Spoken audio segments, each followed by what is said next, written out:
국민의힘 연금개혁특별위원회 위원장 박수영 국회의원입니다. 오늘 오전 권성동 원내대표 주재로 당 지도부와 청년들이 함께하는 연금개혁 간담회를 가졌습니다. MZ세대의 입장은 분명했습니다.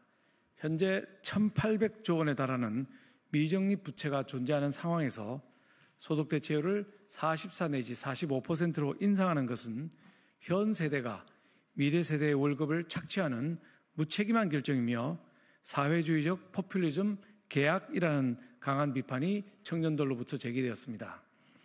이것은 소득 대체율을 단 1%만 올려도 300조 이상의 추가 적자, 즉 미래 세대의 부담이 늘어나기 때문입니다. 또한 청년들은 일본, 독일 등 24개 나라에서 연금제도 최소한의 지속 가능성을 보장하기 위해 도입한 자동 조정 장치는 반드시 채택되어야 한다는 의견도 피력했습니다. 국회 예산정책처 분석에 따르면 민주당이 주장하는 소득 대체율 45% 인상안이 통과될 경우 국민연금 부채는 현재 가치 기준 1,544조 원 늘어나게 됩니다. 이것은 미래 세대 1인당 1억 5천만 원의 추가 부담을 떠안기는 결과를 초래합니다. 자녀들에게 감당할 수 없는 빚을 넘기면서까지 자신들의 연금을 더 받겠다는 주장은 과연 누구를 위한 것입니까? 더불어민주당의 연금개혁안은 연금 혜택을 가장 많이 받는 귀족노조, 민주노총을 위한 청부입법이라는 비판을 면하기 어려울 것입니다. 더 나아가서 소득 대체율 인상은 노인 빈곤 해소와도 무관하다는 점이 지적되어야 합니다. 현재 노인 세대는 국민연금 가입 기간이 짧아 충분한 연금 혜택을 받지 못하는 경우가 많습니다. 소득 대체율을 올린다고 노인 세대가 혜택받는 것이 아닙니다. 현재 여야 모두 국민연금 보험료율을 9%에서 13%로 인상하는 데 동의하고 있습니다. 이것은 내는 것보다 과도하게 지급되는 현행연금제도의 문제점을 일부 해소하는 개혁이라 할 수 있겠습니다. 연금제도의 지속 가능성을 보장하는 요소 중 하나인 자동조정장치 도입을 두고 더불어민주당은 여전히 오락가락하는 행토를 보이고 있습니다.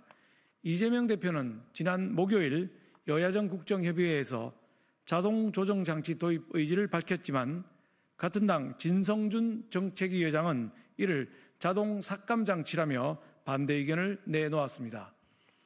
자동조정장치는 연금제도의 지속 가능성을 높이고 특정 정권이 연금을 정치적으로 악용하지 못하도록 하는 최소한의 안정장치입니다. 연금 재정 상황과 국가 인구 추계 등을 변수로 반영해서 자동적으로 조정되는 것이 진정한 자동조정 장치입니다. 그러나 이재명 대표는 자동조정 장치를 도입하는 전제 조건으로 국회의 승인이라고 하는 정치적인 변수를 포함시키려 합니다. 이는 연금제도를 정치적 상황에 따라 임의로 조정하는 수동조정 장치에 불과합니다. 제대로 된 자동조정 장치 없이 연금개혁을 논의하는 것은 개악에 불과합니다. 야당 내 강경파들은 소득 대체율 44 내지 45%를 주장하며 본회의 단독 처리하겠다는 움직임을 보이고 있습니다. 연금개혁은 특정 정당이 독단적으로 결정하는 문제가 아닙니다. 국민적 합의 없이 강행되는 모수개혁은 결국 미래 세대의 희생을 강요하는 위험한 발상입니다. 이재명 대표와 더불어민주당은 노무현 전 대통령의 용기를 기억하시기 바랍니다. 2007년 당시 60%에 달했던 소득 대체율을 40%로 내린 것은 노무현 정부가 미래 세대를 위해 민노총의 반대를 뚫고 어렵사리 도출한 구국의 성과입니다. 노무현의 후예라는 더불어민주당이 노 전 대통령의 결단에 바라는 반역사적인 결정을 내리지 않기를 바랍니다.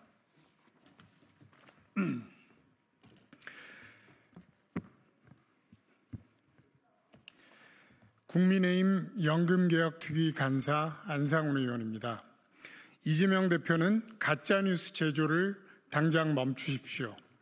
연금 21대 국회 논의 과정에서 국민의힘이 40% 이야기했다. 여야 합의 불발은 소득 대체율 1% 차이다. 모두 사실이 아닙니다.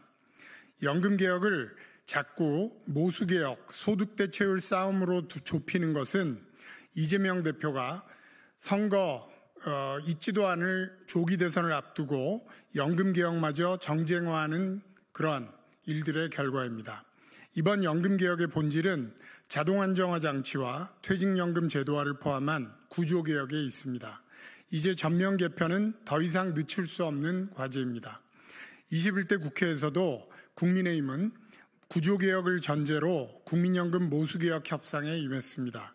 당시 협상이 무산된 것은 소득 대체율 1, 2% 차이가 아니라 더불어민주당의 비협조로 자동안정화 장치를 포함한 구조개혁 논의가 발자국을 제대로 떼지 못했기 때문입니다. 22대 국회 개원 후에도 민주당과 이재명 대표는 국민의힘이 계속해서 요구한 국회 연금특위와 구조개혁을 9개월째 거부해 오고 있습니다.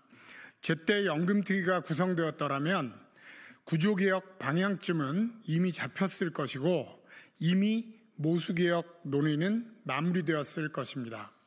민주당은 올해 2월 조기 대선 때문인지 뜬금없이 연금개혁을 다시 들고 나왔습니다. 모든 걸 선거 계산만 하는 야당의 행태가 참으로 개탄스럽습니다. 민주당에서 특위가 아닌 보건복지위 상임위에서 처리하겠다고 떼쓰는 바람에 지난주 목요일에는 상임위 법안 소위를 열었습니다. 막상 국민연금법 심사할 때 민주당 의원 몇 명이나 남아 계셨습니까? 나중에는 야당 소위위원 7명 중 2명만 남아 논의 진행도 계속할 수 없었습니다. 어차피 강행 통과시킬 예정이니 차분한 논의는 모르쇠 하시는 겁니까? 국민연금 개혁의 제1 목표는 재정 지속 가능성입니다. 이재명 대표에게 묻겠습니다. 소득 대체율은 더 올리고 자동 조정 장치도 받지 않으면 도대체 국민연금 지속 가능성은 어떻게 확보하자는 겁니까? 다시 한번 촉구합니다. 더불어민주당은 연금개혁의 진심을 보여주십시오. 미래세대 빚폭탄만은 반드시 막아야 합니다. 끝으로 국민의힘 연금개혁특위는 연금개혁과 관련해서 민주당 대표든 정책위 의장이든 누구라도 나오셔서 대국민 끝장 토론할 것을 제안합니다. 이상입니다. 감사합니다.